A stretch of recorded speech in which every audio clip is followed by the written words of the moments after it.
Hello, I am Michael Stone, Visual and Performing Arts Coordinator with Bakersfield City School District.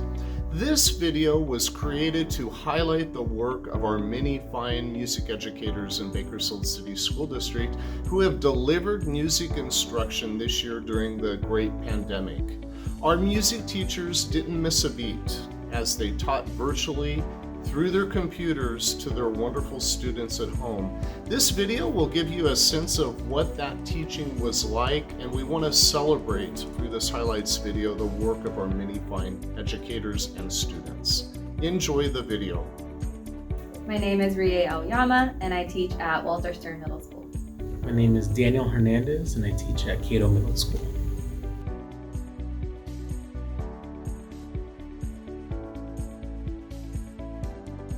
It's extremely interactive.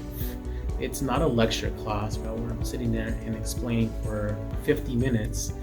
It's very I do, you do. I try to keep it light and exciting for my students. So when the students first log in, they do a daily check-in with me, and those are like very lighthearted questions. And then we would do a warm-up session together, and then we'll dive into like sight reading and actually working on pieces. My name is Maritza Borgia, and I teach vocal music at James Curran Middle School.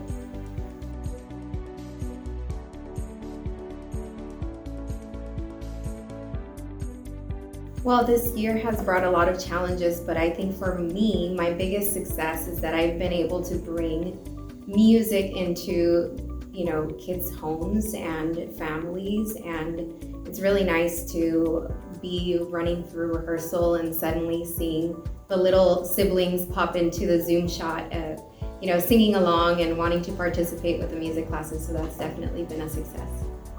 Biggest success would probably be with my string students. I was successful in teaching them how to shift into what's called third position. They were able to do it, and they proved it to me by doing a screencastify themselves playing the parts.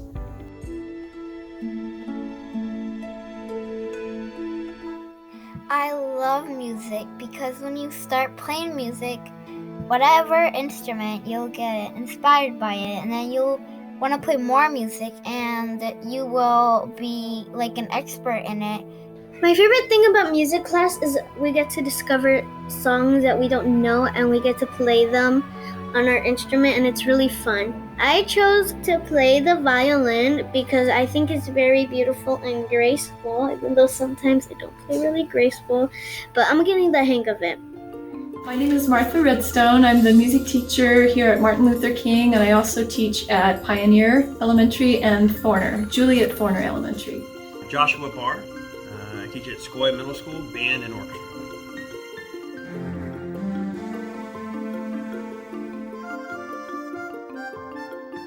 I don't know if everybody really knows that we cannot really play synchronously on Zoom. Even though it's a synchronous class, we can't play synchronously together at the same time because there's a delay in sound. So we have to do things like taking turns on different measures, and then I play, you play, modeling. It takes more time, and you don't really get a sense of playing together when you're on Zoom that way. I think a lot of directors within the district were thinking the same thing over the summer. We're going to have reports on Bach and Beethoven, but I didn't sign up for band when I was a kid for that. So after first few weeks, I kind of changed gears, and I think students need that creativity. I think it's something tangible that they can touch, and it's part of them.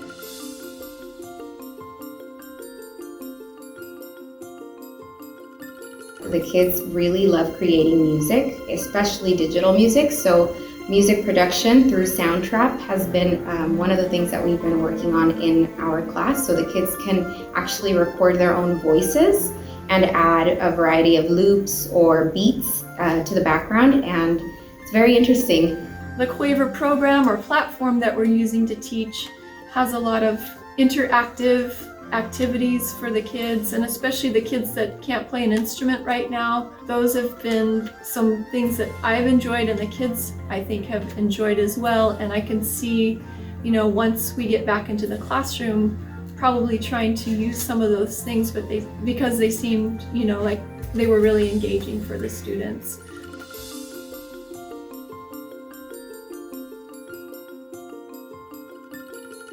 Throughout this year, I've actually had a couple of students that have sent me a message out of nowhere saying, Miss Ayama, thank you so much for being my music teacher. And I was like, oh my goodness. It was a really, really sweet message saying, I know how hard it is for teachers too, and I appreciate all the work you do, and that was heartwarming. I think one of the biggest surprises is that I've been able to see my students grow as individuals from the beginning of the year to now.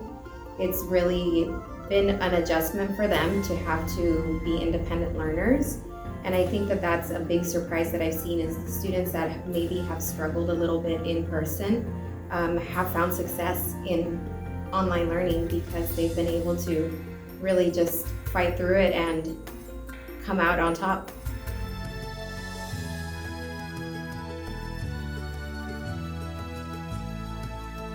From me, it kind of has forced me to put myself in the student's shoes. I'm doing a lot of modeling, and I'm almost forced to play instruments that I'm not very comfortable with. Even when I don't feel like I have to, I can tell myself, play the part and see what difficulty is going to happen. For me, there's so much that has changed within me as just like a person, but also as an educator, I feel like there's just a lot. Having to teach, virtually has definitely been a challenge that has made me be more understanding of my students and more compassionate, focusing on my students and making sure that they are okay. Through music, we can make our situations better, and we can find that safety through music and through creating music with one another.